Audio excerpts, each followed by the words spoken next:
Hello, everyone, and welcome back to the New Music Podcast. We got quite the week here. It's a week for people who read books or something. I can't read, so I give everything a 4.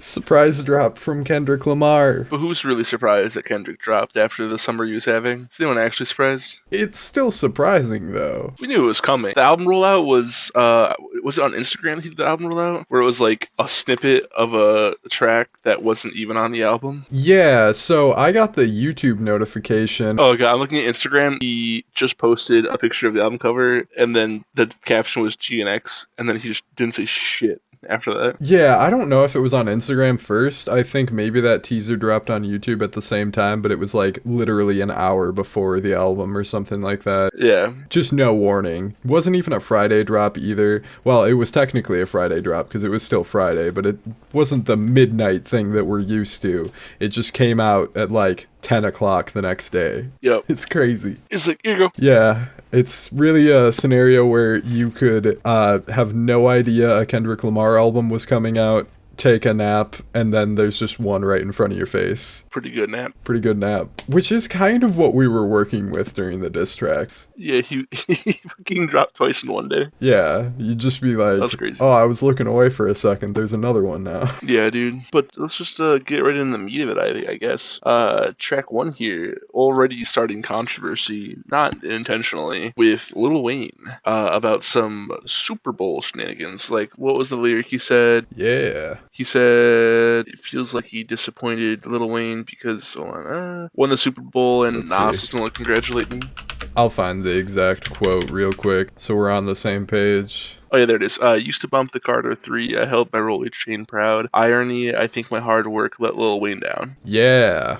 That during the beat drops, that shit's hard. Yeah, definitely. I think he responded saying some shit on Twitter. He did. Yeah, I pulled the tweet actually. I should have pulled this up already. The tweet is ridiculous. I want to pull it up and read it verbatim because it's hilarious. Yeah, it's really something. Fuck, what's Lil Wayne's Twitter? I'm definitely Lil Wayne. Is it Lil Wayne Wheezy F? That looks right. I'm not on Twitter like that. He said, man, what the fuck I do? I just be chillin' and they still comb for my head. Let's not take kindness for weakness. Let's let this giant sleep, I beg you all. No one wants this destruction. Not even me, but I shall destroy if disturbed. On me, love. Yeah. So, like, let's just fucking getting right into it. Brother, calm down. It's a crazy fucking tweet. He's really on his, like, super villain monologue with that one. It's kind of crazy that caused drama. There's also the bar about Snoop Dogg on here, which was responded to. What did he say about Snoop Dogg again? Said, Snoop posted Taylor made, I prayed it was the edibles. I couldn't believe it. It was only right for me to let it go. And I believe Snoop Dogg literally did say it was the edibles. Yeah. So I don't know if you remember the context for all that. No. I don't remember the context for all that. Taylor Made was the Drake diss where he used AI, Snoop Dogg, and Tupac. Oh my god, that's right. I forgot about that. Yeah, right. And then Snoop Dogg posted reacting to it, I guess, and didn't really seem to have a big problem with it. And then Kendrick saying that he was surprised that was his reaction to it. That's crazy. Yeah, and then Snoop Dogg has a tweet that I got pulled up here that says K. New album GNX, and then a bunch of emojis, and then it said it was the edibles. It's like, all right. Nice. Yeah, understandable. That one didn't really cause a stir, and I don't really think that the Wayne bar was meant to either, you know? No, it was not. No. I don't think it was at all. No, because Wayne was getting mad that he was passed up for the Super Bowl position over Kendrick. This whole song, he's kind of talking about, like, nobody's really congratulating him, people are being two-faced, so on and so forth, I guess, so it's kind of just all part of that. Yeah, and honestly, it makes so much sense that Kendrick Lamar be playing at the Super Bowl fucking halftime this year, or the year he had. Holy shit. Yeah, no, exactly. I mean, if you're gonna have anybody do it, that's like the biggest name you could have do it of this year. the biggest moment. And then on the same track, he fucking circles back to all the allegations in the industry, but with Make Cat Williams and Them Proud. Oh, fuck. Right. Yeah. Corruption in the industry, thematic focus that we saw on Watch the Party Die, or whatever you want to call that song. Yeah, dude. Was it on this song that he said, I watched the party die? Or he said in one of his tracks, I watched the party die. Yeah, there's a reference Party to Strike. that on here. I'm trying to recall which song it was on as well. There's so many lyrics that you can just you can just dig forever. We'll just touch on the big ones, I think. Yeah. Just to fucking not take up the whole fuck podcast. There's a lot to be dissected, as there typically would be with a Kendrick Lamar album, but I do think that this is his most straightforward album at the same time. Yeah, he's back on the black and white album cover. True, yeah. Very straightforward album cover, even, really. Yeah. Just kind of leaning on the car like that. Nice photograph. It's all pretty what you see is what you get. Kendrick Lamar is no longer fucking around. We keep going down. We got Squabble Up. Obviously was originally showcased as a snippet in the Not Like Us music video, and we got the whole song here now, finally. Yeah, banger. Absolute banger. Yeah, you're digging this one? Oh, yeah. Yeah, it's fantastic. Every fucking track on here is good. Yeah, oh, definitely. I'm not at all disappointed with how the whole track came out, because I was really loving that snippet. I was sitting there just replaying the music video to hear it. Hell yeah, dude. Yeah.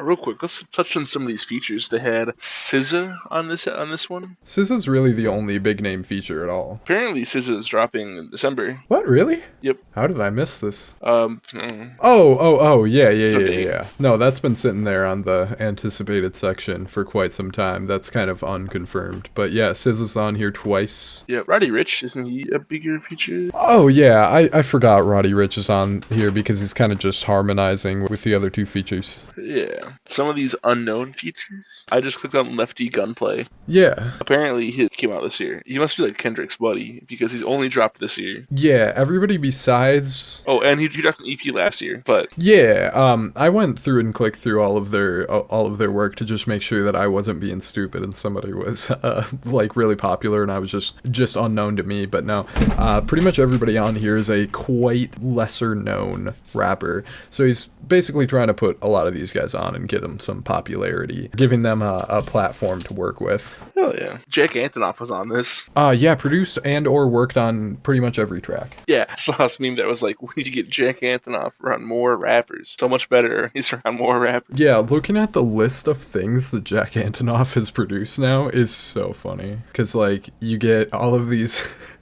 like, singer-songwriter artists, his solo work with Bleachers, and now there's just a Kendrick Lamar album in there sticking out like a sore thumb. It's so wild to look at that. That's fire. Great work, though. I mean, this is a well-mixed and produced album throughout. He was clearly doing his thing as a sound engineer, etc. Panned out well. I think he literally worked on every song. Yeah, it looks like at least most of them. The Hard Part 6 too, even. Oh my god. Yeah. Then we have Kamasi Washington actually was on Luther and TV Off. I know, I just realized that right before we recorded, which I guess that only makes sense. Oh, dude. Before I forget, we gotta mention the Mustard tracks they produced. Yeah.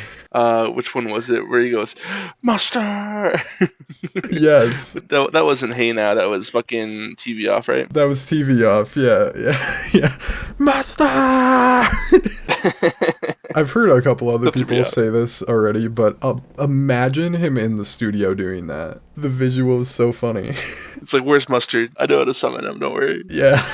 I hope he uses that as a tag from this point forward. I want that to be just like a tag that he pulls out every once in a while for his beats. Would be fucking excellent. Yeah, that whole beat switch, that whole section of TV Off is insane. Like, so good. Yeah, dude. TV Off is definitely my favorite of West Coast type tracks that they're doing on here again. 2 tracks produced by Mustard on here, that one and Hey Now, and those kind of fit in with Squabble Up in the title track as well to kind of be that same thing Not Like Us was. Hell yeah. A funny little thing I picked up on. Drake had the line on Push-Ups. I want to get it verbatim. On Push-Ups, Drake said, "You ain't in no big 3. SZA got you wiped down. Travis got you wiped down. Savage got you wiped down," right? Then Kendrick has SZA on not 1 but 2 tracks on here. Yeah, dude, that was fuck. It's kind of the same thing as how Jack Antonoff produced 616 in LA right after Drake did the tailor-made freestyle. Yeah. There's obviously a lot of intentional choice that goes into who he's picking for features here, and then it is very fitting to just have a bunch of lesser-known rappers kind of getting their career boosted here by putting them on here and having them do their thing. Yeah, and the amount of like hater that goes into everything too makes me so happy. Yeah. Like Kendrick is in his hater era. You can definitely tell a lot of that same energy from the beef earlier this year is there. Yeah, just fantastic. I was very worried that it would be Kendrick album and then it wouldn't be there. Yeah, making a lot of bangers on here for sure. Man has 0 misses in 13 years. Absolutely the truth, yeah. Going through here, what are some other highlights you'd like to bring up? We got the Heart Part 6. I know we thought that he dropped that on something else. Yeah, we got the Heart Part 6 on here. He just dropped the from it. As to separate it from the Drake song. Yeah, that's what. It feels like such an effortless way to dodge that. Yeah. Yeah. I thought that was like a funny little fuck you. Yeah, right. That's what I mean too. That's what I was bringing it for. Yeah. Okay. You confused the shit out of me. I was like, what? But yeah, quite the good song though. Hell yeah, dude. The beat on that is fucking heavenly. That might be my favorite track on the album. It's really hard to say. It's hard for me to pick a favorite. And then I know we were talking about Gloria before. It's awesome. Honestly, that is my favorite closer he's done, and that's a pretty controversial take, I think. Really? Yeah. It's really good. I mean, it's got some pretty tough competition, but that just feels like a simple but really beautiful way to close the album off with that song. Yeah, as a closer, it is one of the closers of the year. Definitely. You got other favorites on here? Besides Whacked Out, Murals, and the Heart Part 6, they're all just equal. I know people talk about Reincarnated, I think. Reincarnate is awesome, yeah. Samples, well, I guess kind of mostly reworks and recreates a Tupac beat, which kind of then ties into the title and then ties into the concept of the song. Did you see that it was a Tupac beat? I really recently found that out. No, I didn't. Basically remasters a Tupac beat. It's very similar to the original one, and then talks about reincarnation in the way that he does all throughout the song. Just the way that he's rapping, though, too, you know? Yeah. Yeah, has a delivery somewhat similar to Tupac on that song, so it's clearly a tribute in that way. And then how he's worked Tupac into his music in the past before, too, on To Pimp a Butterfly. And then the moment where he's, like, speaking with God, basically, at the end there, also reminded me of To Pimp a Butterfly, obviously. Kind of a big callback to that. And I think I said everything I have to say. Heart Part 6 favorite, fucking Beef. Unknown Rappers. Jack Antonoff. Where do you think it ranks up among the other 5 albums? So I've thought about this a little bit.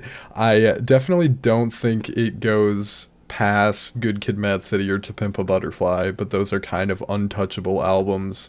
But then you could put it at that second tier right alongside like Damn and Mr. Morale. Yeah, I think it's definitely on par. Yeah, I think so. Oh yeah. Is that about where you would put it? I'm not sure where among those 3. If we did a tier list, for example, it'd go S tier is To Pimp a Butterfly and Good Kid, Mad City. A tier would be like GNX, Mr. Morale, and then like B tier would be like Damn and Section 80. Yeah. Lowest score on any of these albums is an 8 out of 10. Yeah, right. It is kind of hard to rank his albums because it's just like, well, it's Section 8 out of 10. That's what it's called. Section 8 out of 10, yeah. Yeah, I mean, I think the consensus is just kind of usually on point with his albums. Yeah, I'm looking at it right now. You know what? Yeah. It's all really great, and some of it just is a little bit greater than the rest of it. It's more greater. Some of it's perfect. Yeah. Kind of hard to argue against To Pimp a Butterfly being a perfect album. Impossible to. Really. I'll let you try him, Good Kid, Mad City. You can try, sure. If you want. I have a 100 in both those albums, though. Me too. Then, to make a comparison, what do you got on this one? I have a 9 out of 10. 90. I have a 91. And originally, I had the same score as you. Oh, you know what? I'm a 91 right now. Fuck it. We're the same score. All right. Fuck it. We're both at 91. I don't want to do it 90.5%. 91. 91. Fuck yeah, dude. No, we only have 2 albums this week because we didn't want to neglect 3 albums. We decided to neglect Father John Misty. Yeah, it's been a busy week in both of our lives here. So, and then just having Kendrick drop out of nowhere. Been a wild one. So we got 2 albums to work with. Mahash Mashana. Yep, that's the album name, right? Hello everyone, this review is a clip from the latest episode of the New Music Podcast. Every Thursday we go through and we review several albums released in the previous week. If that sounds interesting, check the link in the description to see the latest episode. Also, like this video and subscribe to the channel for more music-related content coming your way. Your support is greatly appreciated.